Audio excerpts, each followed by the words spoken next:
Al-mahiru bil Quran, yang mahir baca Quran, yang hafal Quran, ma'as sabaratil kiramil bararah, dia akan dibangkitkan bersama para malaikat. Inyosok di akhirat bangkit bersama para malaikat. Kenapa? Karena hafal Quran. Orang hafal Quran itu bangkit bersama malaikat, bukan radikal bongak.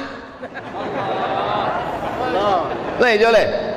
Al-mahiru bil Quran, orang yang hafal Quran, itulah yang menyebabkan turunnya rahmat ke Kabupaten Kampar. Kalau mau rahmat ikut turun, rahmat itu buah yang sudah masak. Buah masak itu mesti jolok. Bagaimana menjolok buah supaya jatuh ke Kabupaten Kampar? Banyak-banyakkan penghafal Al-Qur'an. Bukan kata ambo, kata Allah Subhanahu wa taala, "Idza quri'al Qur'an", kalau ada orang baca Quran, fastami'u lahu, dengar elok-elok, dengar baik-baik, wa ansitu, diam, la'allakum turhamun, turun rahmat karena ada orang baca Quran. Jangan lupakan Negara Kesatuan Republik Indonesia. Bukankah saham terbesarnya adalah dari para ulama yang berjuang dengan rasa cintanya kepada negeri ini? Dan tahukah Anda, bukankah para ulama itu ahli Al-Quran? Bukankah mereka mendalami Al-Quran? Bukankah mereka mempraktikkan Al-Quran? Dan panggilan untuk mengorbankan nyawa, darah yang mengalir, kafan yang membalut jasad mereka di kemudian hari, sehingga dengan darah dan kafan itu menjadi merah putih.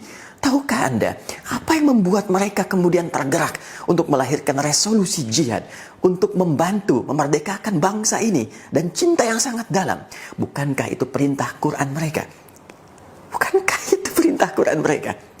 Itu perintah Quran kami. Itu perintah Quran kami. Itu perintah Quran kami. Dan perintah Quran ketika sampai kepada jiwa, kita jaga, kita terjemahkan, itulah hafidh. Kapan kemudian keadaan boleh berubah? Kapan kemudian ekstremisme mulai muncul? Kapan kemudian radikalisme mulai tampak dalam kehidupan? Yang paling mudah untuk diamati, semua itu terjadi ternyata ketika nilai-nilai Al-Quran semakin ditinggalkan.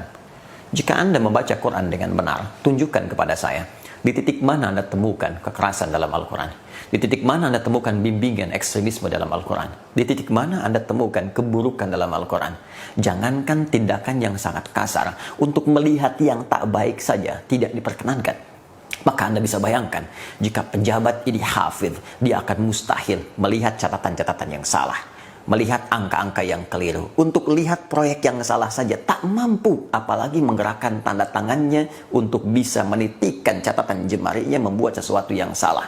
Jemari orang yang sholat, telunjuk orang tahiyat, mustahil dipakai berbuat maksiat. Bukankah saat sholat itu Anda sedang meniti menjadi hafidh? Bukankah Anda menghafal Al-Fatihah? Bukankah Anda menghafal beberapa surah dalam Al-Quran? Bukankah Anda menghafal beberapa doa yang Anda bacakan dalam sholat? Kalau Anda memang sholat, Anda menjadi hafidh yang sesungguhnya, maka Anda akan menjadi pribadi mulia. Karena itulah ketika kita sholat, Allah memberikan statement, jika sholat Anda benar, inna sholata tanha anil fahsya wal munkar. Sungguh, sholat yang benar ditunaikan akan mencegah dari segala perbuatan buruk yang mungkin tampil dari pribadi seseorang. Apalagi itu menjadi ekstrim, bahkan radikal. Kata keras. Kata keras. Itu kadang keras itu menjadi sanjungan. Kadang keras menjadi perendahan. Hah? Misalnya, orang ini dengan orang fakir kok keras banget. Jahat ya. Tapi orang itu dengan penjahat keras. Gimana kira-kira? Sama-sama kalimat. Jadi kalimat radikal bisa digunakan bermacam-macam. Nah, yang menjadi masalah adalah di saat orang keras kepada kejahatan dibilang jahat. Kan gitu ya? Ini menjadi salah. Radikal yang maknanya keras yang tidak pada tempatnya tidak ada di dalam Islam. Bahkan Islam mengajarkan segala keindahan. Cuman kalimat radikal ini kalau sudah diangkat, contohnya menjadi radikal yang ada di dalam sebuah tatanan, terjadi kezaliman, ini kan istilah radikal. Kemudian ditumpangkan kepada kelompok lain akan tidak sah. radikal yang ada di luar Islam, mungkin luar Islam ada radikal, kemudian mau ditumpangkan dalam Islam, ya nggak benar. Atau jika ada oknum sekelompok kaum muslimin yang membuat satu pekerjaan yang melanggar kemanusiaan dan sebagainya, pemboman, itu kan seorang muslim, itu kan bukan Islam.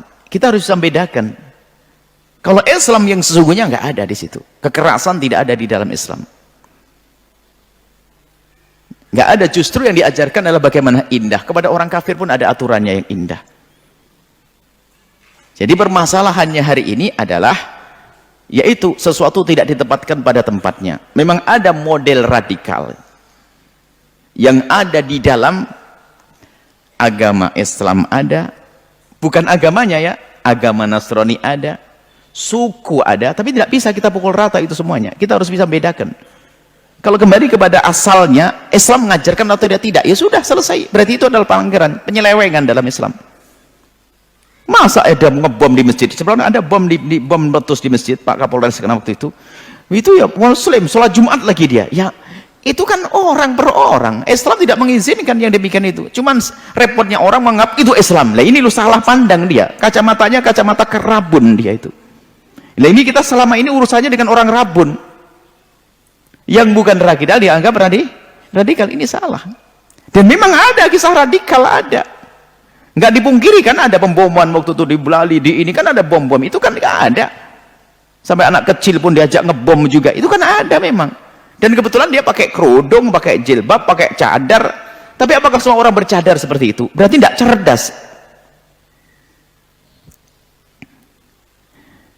Orang Jawa, saya orang Jawa, jika ada kejahatan di Sumatera, orang Jawa, misalnya di Sumatera ada orang Jawa berbuat jahat, ya sebut saja fulan-fulan, jangan bilang orang Jawa berbuat jahat, nggak enak.